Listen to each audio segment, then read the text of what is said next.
ஒரு சிறிய ஊரில் அமைதியாக வாழ்ந்த இந்த சாது பேசுவது குறைவு, உதவி செய்வது அதிகம். ஆற்றில் தத்தளிக்கும் தேள் அங்கும் இங்கும் என அலைந்தது. கருணையுடன் கையை நீட்டினார், ஆனால் தேள் அவரை கொட்டியது. வலியோடு மீண்டும் உதவ முயன்றார், தேள் மீண்டும் கொட்டியது. சாமி, அது உங்களை கொட்டுதே, ஏன் மீண்டும் காப்பாத்துறீங்க? வலி இருந்தும் அவர் மீண்டும் தேளை எடுக்க முயன்றார்.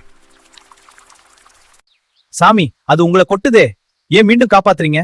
இது என்ன தீண்டாது மகனே, அன்பே அதன் விஷத்தை நீக்கும். கடிப்பது அதன் குணம், உதவுவது என் குணம், பிறவி குணம் என்றும் மாறாது. பர உயிர்களிடத்தில் தாட்சண்யம், அன்பு காட்டுவது உயர்ந்த மனிதனின் பண்பு. அதிகாலை பில்டர் காபி மனம். உங்கள் நாளை இனிதே தொடங்குங்கள். காஃபி வித் ஜீவில் சந்திப்போம்.